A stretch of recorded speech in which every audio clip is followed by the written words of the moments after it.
Hey folks, Fernando doing another video for the Modern Survivalist, and in this case reviewing the Thrunite TN12 Pro. This is the latest version. I think it's already the third generation of TN12 that Thrunite has come up with. This was sent to me for reviewing by the good people of Thrunite. Now it doesn't change my opinion in the least. I've actually been working them for several years, and the original TN12 was one of the first lights the company ever sent me for reviewing, and I liked that one quite a bit. For many years it was like the go-to utility light in my house, around the kitchen. Whenever anyone needed something, a good bright light, that was it. And it's been progressing and getting better over the years, and this is by far the one I like the best. No doubt whatsoever. They've improved so many things. So they first added the charging option, then they improved the switch. Instead of making it a plastic metal, and now the latest one has a USB Type-C charging port. So all of these things have been improved. The aesthetics quite nice, a little bit of a strike bezel. One of the things this has going for it is that it's a combination of practical and utilitarian flashlight and a tactical flashlight in a way that is extremely intelligent. A tactical flashlight is basically something along these lines, something with a very clear, clicky switch on the back that you can easily access, and a little bit of pressure or just clicking on it and you go into those modes. The problem is that when you have these flashlights that have a ton of modes, even if one of those modes is like a tactical high output mode or something like that, it's like lost in a sea of user interface giving the different modes: low light, strobe, moonlight, all of these things. And you have to, even if it has like a memory function, you have to remember which one you use last and that sort of thing. Here, all of that is addressed. You just use it as whatever you want. So if all of a sudden something happens and I want to have my tactical flashlight, I just click on it. That's it. And this is always going to be giving you that turbo high output mode. Nothing you mess around with in this other switch affects that in the least. So even if I'm using this, as soon as I click on that thing in the back, go into tactical mode. I have a little bit of a strike bezel, nothing too intense, because first of all, it's not really necessary. These, the no-name brand Chinese flashes that have like swords coming out of the side, not really all that necessary. And sure, it would hurt more, I guess, and become almost like a knife, but in terms of striking, all you need is these sharp tips. And this is not even very sharp, but even though it's not all that sharp, these sharp angles will work very well in terms of striking with this and being efficient in that role.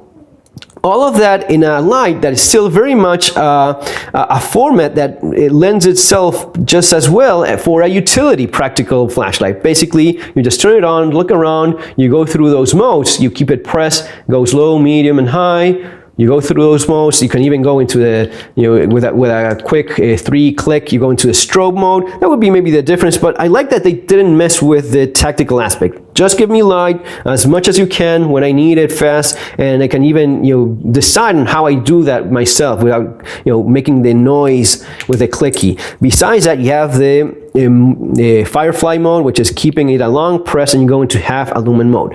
It is definitely one of the best designed flashlights I have. Maybe the best designed flashlight I own as of right now. No, not even kidding, because of how well all of these things function without stepping one on the other. Let's take a look at how this looks in the dark, okay? So we start with the moonlight mode by holding the switch down. You barely see a hot spot there. Still visible though. Turn it off. Turning it on again, we start going through the different modes.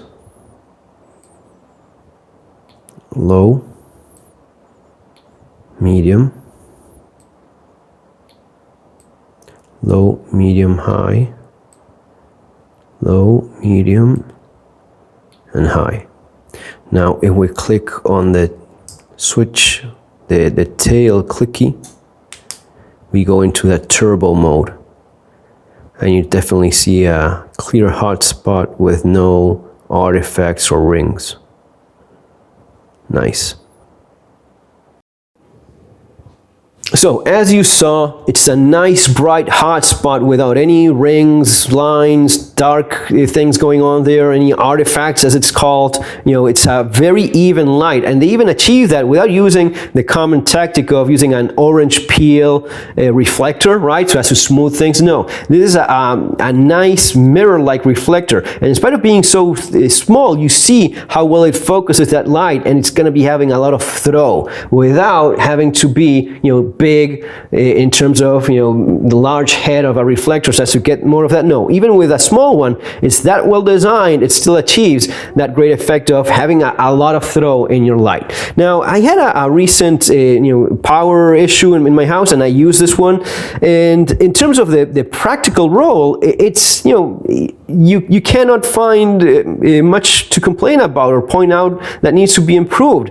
It stands on the tail, as you just saw, and yet you have a very easy to access clicky button there in the back while still being protected, but these surfaces are cleverly kept flat so as to use this flashlight as, you know, as a little candle. You just point it towards the roof and that's it. The different modes, you know, perfectly fine. Let's check out what we have here in the box so as to see additional content. Yeah, you have the lanyard thing, you have the clip, which is nice, solid, sturdy steel clip, black, so as to keep it, yeah, and it goes both ways. Maybe not much of a baseball cap light, which is usually the intention of the clip going both ways, but you have it. Then you have a nice you know, sheath for carrying your, or holster for carrying your flashlight. You have a cable, USB Type-C cable, and some of these little, you know, spares in case you need to change the O-ring, or that cover for the USB Type-C port, or even the switch that underneath it has this plastic piece. So all of that, you have it included there. Now, besides that, you also have in your user interface, you have a light, and as you see, that is blue. So that's telling me I have over 20% of power in my flashlight. Let's check the output mode. So turbo is going to be 1,800, is it 800 or 900 lumens? 900 lumens, almost 2,000 lumens for 7 minutes, and because that gets very hot, it's going to be going down to 477 lumens for 130 minutes. In the general modes, you have the high, it's going to be 550 lumens for 2.5 hours. It's going to be medium at 220 lumens for 9 hours, and low mode is 50 lumens, which is quite high. It used to be, in the good old days, 50 was definitely a medium, but now low mode is 50 lumens for 48 hours, and then you have a firefly mode, half a lumen for, check this out, 37 freaking days. 37 days of light, guys. Half a lumen, once your eyes adjust to the darkness, you are able to see in the dark with half a lumen. Strobe, 560 lumens for 4.5 hours. And then we have the colors that are being indicated here in the switch. As you saw there, blue means that you have over 21% of power in your flashlight, between 21 and 100%, between 11 and 20% is going to be red, and between 1 and 10% is going to be flashing red. So as soon as you see red, you want to start charging that right away. You know, give it a, you know, top it up every once in a while and you'll be okay, but as soon as you see red, don't wait until it's flashing. But, you know, all of these functions, all of these, you know, technology that is applied to it, it just makes it a lot better in my opinion. I love how this turned out. It has a nice amount of work here in the body. Very nice. Anyway, folks, if you're interested, as always, in survival and preparedness, keep in mind that many of the practical aspects are covered in not only my channel, but in my books as well, in terms of EDC, self-defense, practical aspects of survival and preparedness, home security, street survival skills, in terms of the economic aspect of how to get through economic collapse, surviving the economic collapse, the Modern Survival Manual. You have both of these and Bugging Out and Relocating, my other book, all available in Amazon, following the links below. Okay, folks, take care. See you on the next video.